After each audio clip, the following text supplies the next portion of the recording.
Doctor Mohammad Yunus Nobel পাইছেন এমনে 84 বছর বয়স সম্ভবত কাছাকাছি। এই বয়সে আইসা ওনার চুলগুলা যে সাদা হয়েছে, নোবেল পাইছে 3-0 নিয়া, চিন্তা করে অনেক রাজনীতিবিদ ওনারে হালকা নেয়।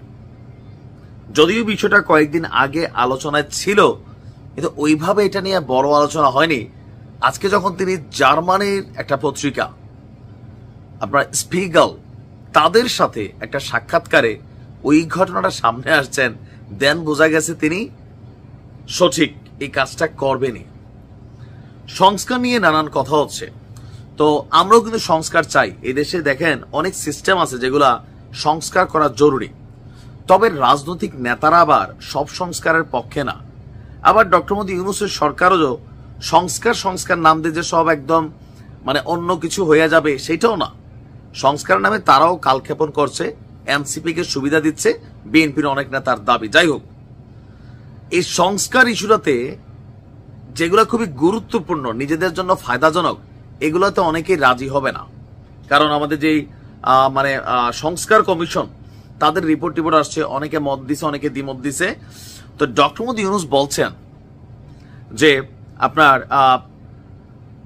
জুলাই অভ্যুত্থান, সরকার প্রধানের দায়িত্ব গ্রহণ, শেখ হাসিনার দুঃশাসন, সংস্কার প্রস্তাবনা সহ বিভিন্ন বিষয়ে তার কাছে এই জার্মানির গণমাধ্যম স্পিগেল এর যিনি সাংবাদিক আছেন লরা হফলিঙ্গার তাকে প্রশ্ন করেছেন। তো তিনি বলছেন বিভিন্ন বিষয়ে সংস্কার প্রস্তাব করা হয়েছে, যেগুলো রাজনৈতিক দলগুলোর কাছে পাঠানো হবে এবং তাদের সংস্কার বিষয়ে সম্মত অসম্মত মানে রাজি নারাজি অথবা পরিবর্তন সহ সম্মত এই 3টি উত্তর দিতে বলা হবে।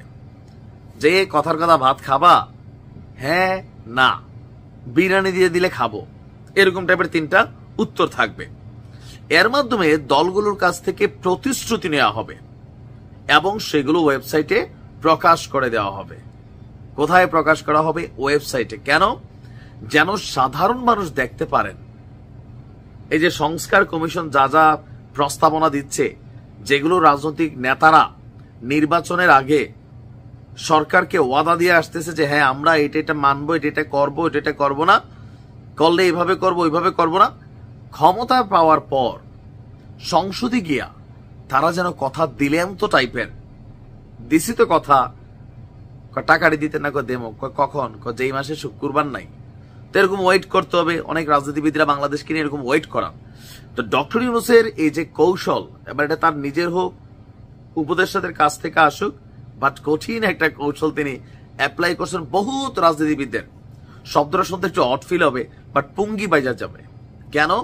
আপনি এখন যা ওয়াদা করবেন এটি ওয়েবসাইটে থাইকা যাবে, জাতি দেখবে। যখন পূরণ করবে না, সেই ওয়েবসাইটের থেকে মানুষ আইনে সামনে আনবে এই আপনি প্রতিশ্রুতি দিয়েছিলেন যে আমি খাবো অথবা আমি খাবো না, অথবা আপনি বিরিয়ানি দিয়ে দিলে খাবেন। তখন যদি লড়চড় করে এগুলা প্রকাশিত হয়ে যাবে, মানে বিতর্ক তৈরি করবে। এছাড়া তিনি বলছেন যে এটি জুলাই সনদ হিসাবেও স্বীকৃতি পাবে। যে জুলাই সনদ নিয়ে বিএনপি এখন পর্যন্ত অনেকটা দ্বিমত অবস্থানে আছেন, বাট আমার কাছে খুবই গুরুত্বপূর্ণ অংশ মনে হয়েছে এই যে তিনি এটা প্রকাশ করবেন। অনেকদিন আগে বলছিলেন, তো কেউ কেউ বলছিল এটা রাজনীতিবিদদেরকে বা রাজনৈতিক নেতাদেরকে একটু প্রেসারে ফেলা, চাপে ফেলা, নানান একটা কিছু। বাট আন্তর্জাতিক অঙ্গনে যখন তিনি বক্তব্য দিচ্ছেন, তার মানে তিনি এটা করবেনই করবেন। একদিকে ভালো, বাট আরেকদিকে অনেকে মনে করছে যে এটা রাজনীতিবিদদের পুঙ্গি বাজানোর পরিকল্পনা। তবে হইলে তো সবাই বিপদে পড়বে, তাই না? আমি মনে করি স্বচ্ছতা দরকার আছে থাকা। ভালো থাকুন।